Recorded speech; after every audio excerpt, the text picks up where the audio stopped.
Hoxe estamos con Carlos Ares, que xunto con Xosé Castro e Andrés Maía fundou Zopilote SL, produtora que creou e fixo guións de diversos formatos para o TVG.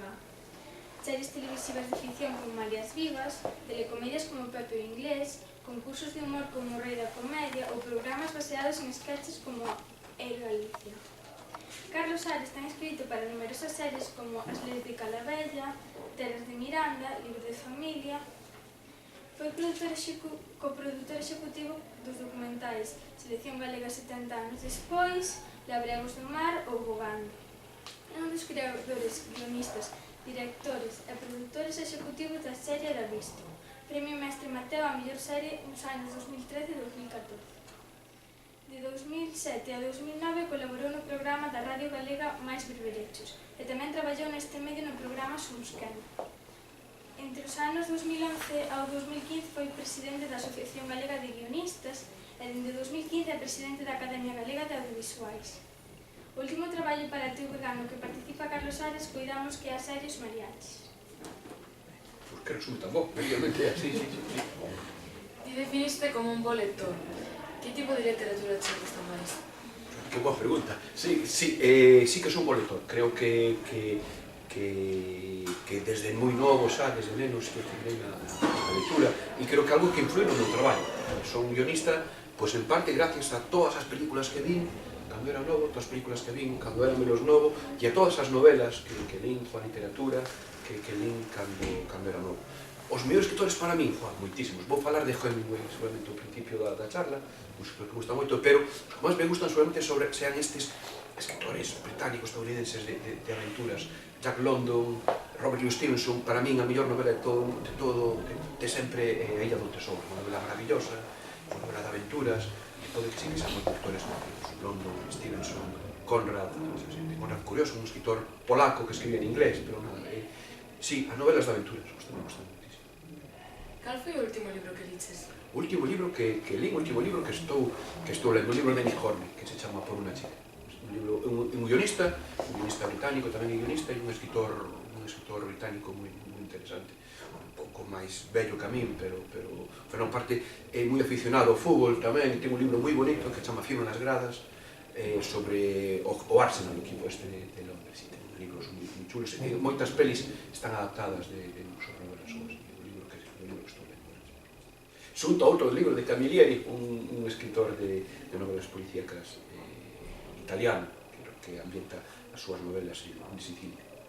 Recomendaríanos algún libro para lernos? Sí, A Illa do Tesouro, se non o lichedes, e se o lichedes volver a lelo, e os relatos de London. London era un escritor estadounidense maravilloso, que tiña unha vida, estuvo por moitos lados, estuvo nos mares do sur, estuvo un montón de sitios, e estuvo tamén cerca dos polos, e aí ambienta moitos relatos e moitas novelas, e recomendo-vos moitísimas cosas para ler, pero aquí nesta biblioteca vin cousas por aí, son unha persona moi curiosa, sempre que vou a casa miro as bibliotecas, miro os libros que lea xente, dixeme nos libros que tedes aquí neste instituto, e hai libros moi chulos. Hai un cómic maravilloso, Maus, que é unha maravilla de cómic que vos recomendo.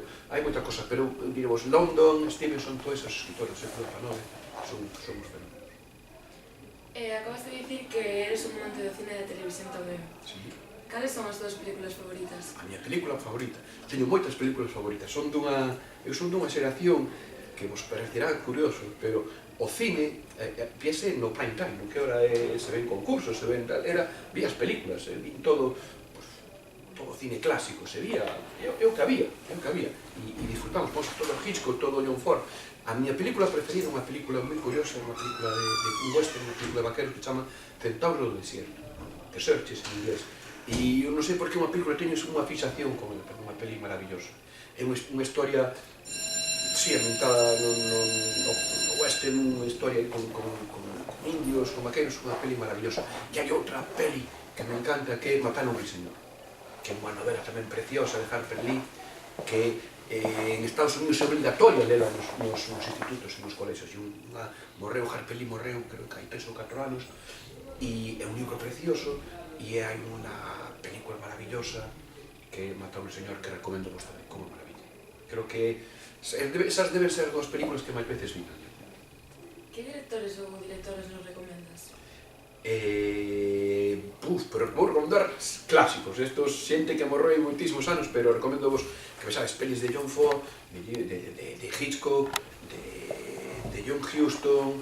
E agora tamén hai directores interesantísimos, no cine español hai grandísimos directores, no cine galego. Recomendo que vexades Trote, é unha película galega, pequeniña, de baixo presuposto, que se fixo, me acordo, cerca en Compostela e nesta zona onde hai Rapa das Vestas, non me lembro, pero unha peli con moito presuposto, pero unha peli moi chula. Fálanos dos teus guionistas favoritos, por favor. Guionistas favoritos? Moitísimos, e admiros moitísimos. Hai un William Goldman que morreu o ano pasado. William Goldman ten un libro tamén precioso que vos recomendo, que non me acordo, que fixose a película basada na súa novela La princesa prometida. A princesa prometida é un libro maravilloso de William Goldman, e ele mesmo fixa adaptación para o cine. E eu recomendo esa peli, William Goldman é un maestro, eslema moitísimos, hai moitísimos grandes guionistas para mirar. E na televisión, Aaron Sorkin, que fixo moitas series, hai moitísimos. Como decidiches ser guionista e por qué? Pois mira, de novo gustaba moito o cine e a televisión. Mira, eu lembro cando se estrenaron os Simpson e quedei alucinado. Isto é unha maravilla, claro, xa quería 20 anos, así. E pareceu unha maravilla, unha auténtica maravilla, non? E quería aprender a facer esas cosas. Primeiro traballei moitas cousas antes de ser guionista, moitas cousas relacionadas co audiovisual. Falarei todos os traballos que fixen, pero traballei en produción, fomos xente de cámara, moitas cousas, ata que un día, por sorte, a verdade é que por sorte pude escribir un guión. Seguí, e ata agora. E polo medio, escribía con Xosé Castro, que antes falaches dele, coñecimos outro guionista e decidimos facer eso, o pilote, e desde aí facer todas estas cosas que fixemos. Cando comezou a túa relación co mundo audiovisual?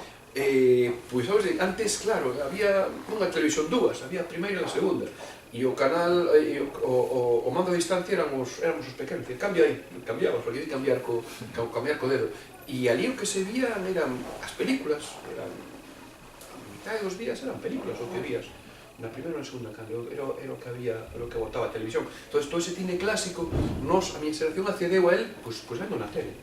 Películas maravillosas que logo volves ver, incluso era fácil ver todas as películas no cine. Agora temos moitas máis posibilidades con DVD, con Blu-ray, mesmo con YouTube, ou ver películas desde moitas plataformas, recomendaríavos ver películas. De cada peli que ves aprendes, de cada serie que ves aprendes. E cantas horas lle dedicas ao día a ver a televisión?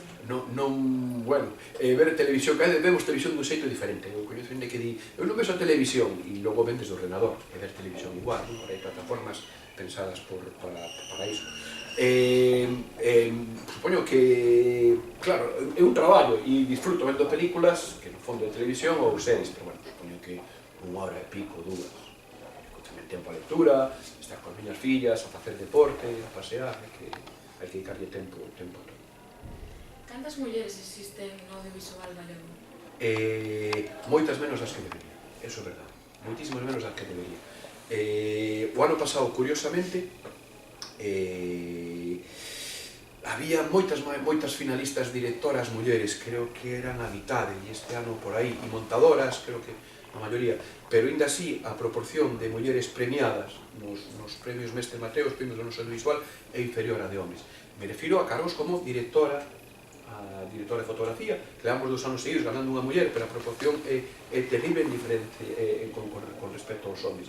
Cada vez hai máis, pero sabemos que temos un problema, porque hai profesións, directoras, onde creo que a proporción, non só en Galicia, non só no Estado español, en toda Europa, é algo así como do 16%.